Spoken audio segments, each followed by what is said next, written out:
Oh, I think we're live. Hello, everybody. Welcome to History in a Drink for this week. I'm Sean. And I'm Frank.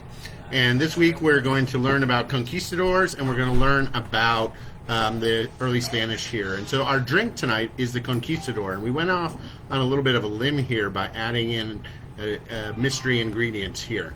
Yes. All right. So hold on. Just to recap, obviously this season we're all in Florida. Yep. We started off down in Key West. Yep. And we worked our way up the Keys into Miami and talked about some local authors. Yep. Worked our way over across and we talked about Sarasota and some history with that. Then we went over to the Space Coast and we were over in Cocoa Beach area. Yep. And now we're moving up the coast to where? St. Augustine. St. Augustine.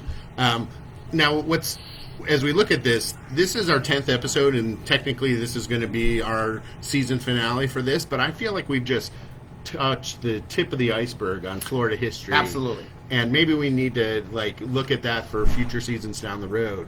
But I wanted to end kind of with what we really think of Florida and who came here first, and those were the Spanish. And so the conquistadors are the symbol of that early Spanish exploration. So that's what we're going to make as our drink tonight.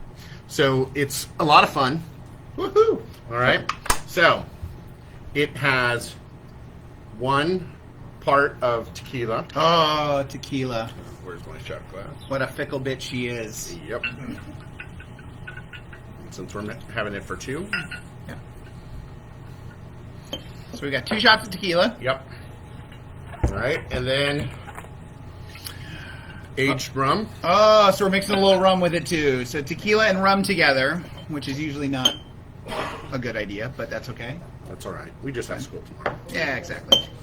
All right. I will be at work tomorrow. Simple syrup. So it's a half part. So 1 shot for this. Lime juice. Gotta love. And now that key lime juice, Florida key lime juice. All right. A little lemon juice. So we got the whole citrus covered. And then a few dashes of orange bitters. I think we need some ice too. Maybe. Right, and here's our mystery ingredient. Where's my other glass? Can I get 1 more glass, Sean? Is an egg. Absolutely. So we're going to use the egg whites in this. There you go. Thank you. So doing it just like my mother taught me. We got some ice. Try again. Try again. That's all right. Frank dropped that one, by the way. You couldn't see it in the camera, but That's right. his mother taught him wrong. Hey, dump that into this glass. Quick. There we go. All right.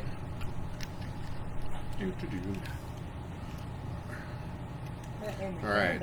Beautiful. All right. And then we're going to dump that in. Okay. The egg white. All right. Hold on the ice. Hold on the ice. Wait. First, you shake it dry without the ice. You get it all And that frothy. should froth that all up, right? Yep.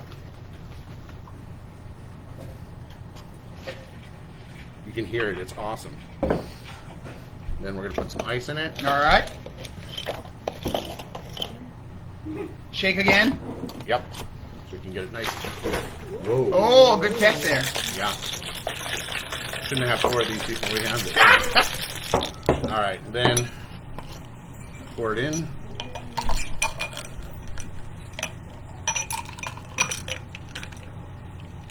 And our nice frothy conquistadors tonight. All right. Excellent. Cheers. Very refreshing. I That's like good. that.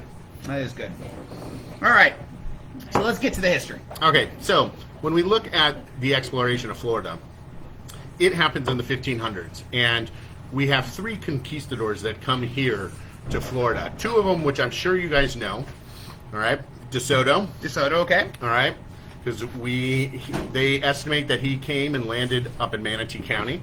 That was Hernando DeSoto. Yep. Yep, okay. Then we have Ponce de Leon, and he was looking for The Fountain of Youth. exactly, Yeah. and he's actually the one that named it Florida. All right, so it was La Florida, which is the flowers, and so that's where it gets its name. Now he's actually going to travel all the way up through Florida into Georgia, North Carolina, over into Tennessee, Oh, wow. Alabama, Mississippi, and then he's going to get killed in Louisiana. By Native Americans. Of course. All right. And so he's going to go on this huge journey there and explore that. But he's the one that we give credit to. And then there's another one named Navarez. And he's in between De Leon and De Soto. Okay. But what was really interesting when I was looking it up, De Soto actually went and helped conquer the Incas with Pizarro. Ah. And this was kind of his reward, is he was allowed to go and explore this region and see what he could find. Now, he doesn't find gold or anything like that he thought he would. Yeah. But he's going to travel as well up into the Panhandle in that area as well and deal with the Native Americans Okay. there. So we're going to see that these guys all go on it. And I can't imagine exploring Florida back in the 1500s. Oh, no, I would think it would just be Everglades and the cypress trees and just the palmetto bushes just everywhere. Exactly. Snakes and alligators and bugs. And the clothes that they wore. How freaking hot that must have been. Yeah. In those metal helmets and breastplates Yep. and all that kind of stuff, just must have been miserable. So those three are going to be our three explorers that we go through, our conquistadors. Okay. Now, the first settlement here in Florida is actually not St. Augustine. Do you know where it is? No, where? It's in Pensacola. And it was settled 6 years before St. Augustine. But a hurricane came through, wiped it out, and so it wasn't continuously settled. And so that's where St. Augustine has the thing of continuous settlement. Exactly. through. And so they're 1565. So Pensacola was settled in 1559, was there for about a year or two, Yep. and then got wiped out. And then they built it on the other coast. Gotcha. All right. And Now, who was it in 1559? that was the Spanish, and they settled at Pensacola. Do we know who it was, though? Was it one of those famous It explorers wasn't or not? any Okay. of those famous explorers.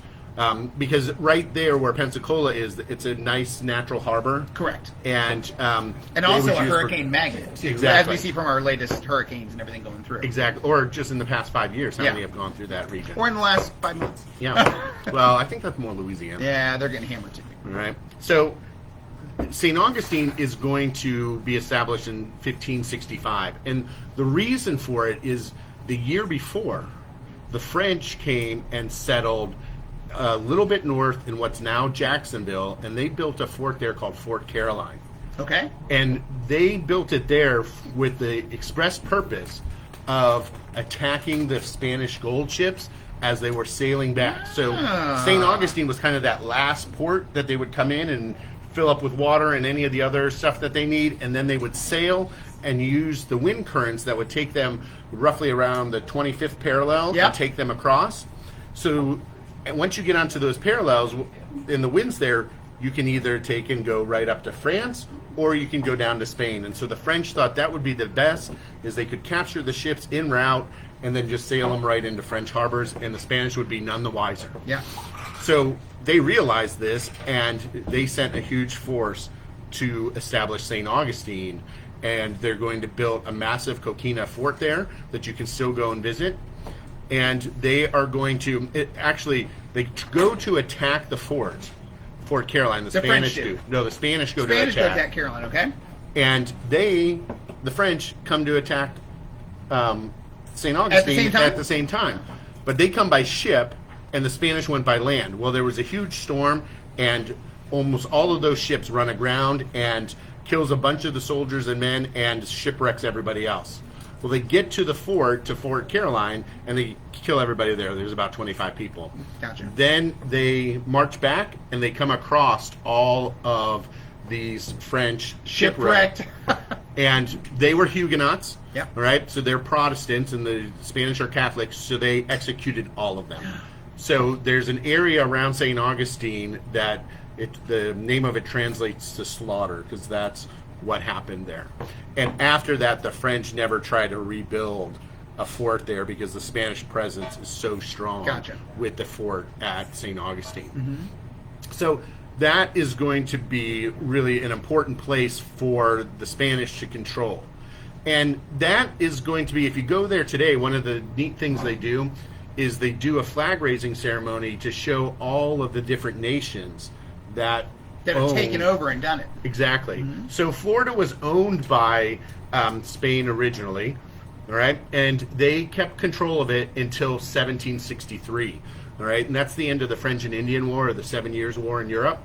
And the Treaty of Paris of 1763 gave that land to the English, and in what the Spanish got was they got all the French territory west of the Mississippi. Okay. So in the French and Indian War, the French get expelled from North America, right? Then the American Revolution happens. Yep. 20 years later, in 1783, there's another Peace of Paris that ends the war, and Spain gets back Florida from the British, all right? And we get north of that, Georgia, and over. So there is a lot of discrepancy between us and the Spanish on who controls what down there. And there's a couple treaties. The Pinckney Treaty, which is going to really make the line in the Panhandle all the way across to the Mississippi River. Right. So that includes that little bit of Alabama and Mississippi and Louisiana down there. And then ultimately, we're going to get in all coastal stuff, that's hot commodity. Exactly, that's transportation and getting stuff out, right? And they control the Mississippi River. So what we see else happens at that point is the Spanish are going to give back in the early part of the 1800s Louisiana to the French. And so ultimately we'll go and buy Louisiana and get the purchase in 1803.